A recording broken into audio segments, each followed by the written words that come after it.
आज हम आपको एक जातक की कुंडली और उन्हीं के हाथ का विश्लेषण करके बताते हैं कि एक मत्स्य चिन्ह जो कहा जाता है कि बहुत शुभ होता है, वह कहाँ पर किस चीज़ को शुभता दे रहा है और कहाँ पर अशुभ हो जाता है, वह देखना जरूरी है।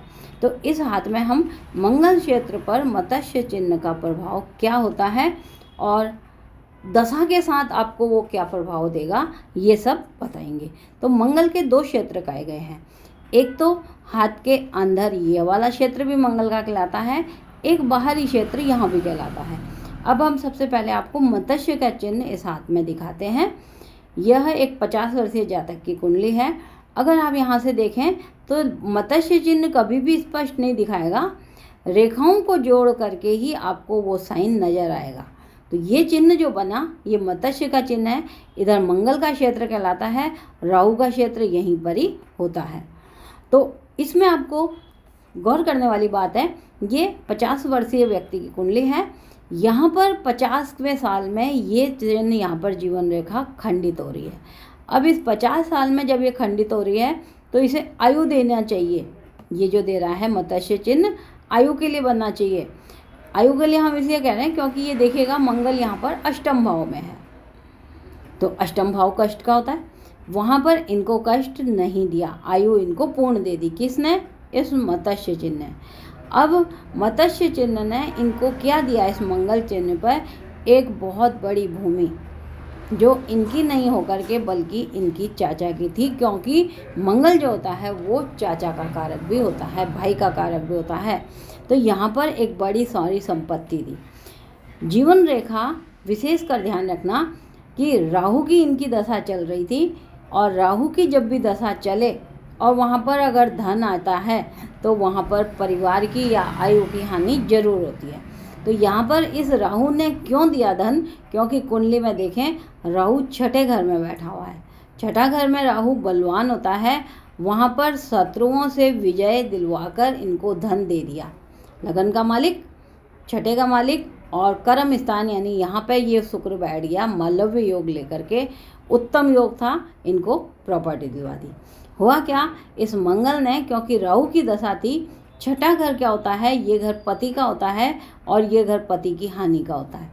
अब यहाँ पर क्या हुआ कि इनके पति की हानि हुई और इनको एक बहुत बड़ी प्रॉपर्टी दिखाई दी।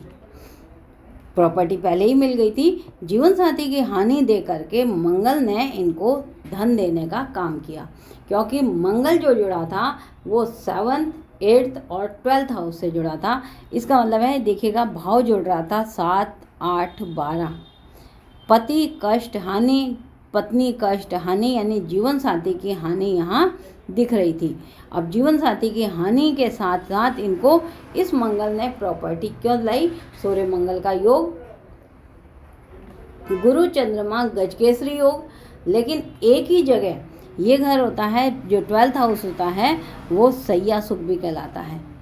अब वहाँ पर एक योग तो बन रहा था गुरु चंद्रमा का गजकेसरी योग, लेकिन साथ में बन रहा था गुरु केतु का चांडाल योग, रुपया पैसा फंसना, नुकसान, धोखा।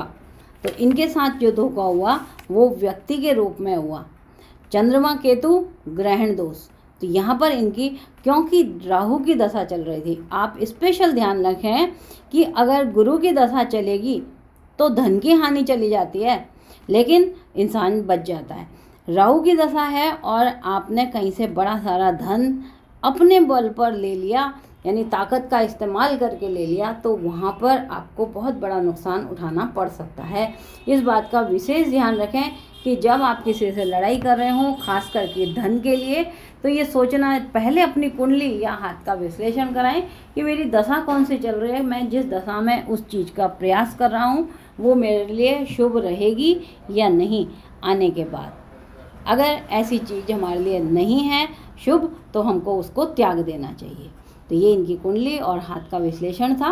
कुंडली के साथ हाथ का विश्लेषण आपको 100% सटीकता पर ले जाता है, इसलिए दोनों चीज़ का अगर एक साथ विश्लेषण किया जाए तो रिजल्ट बहुत सटीक आता है।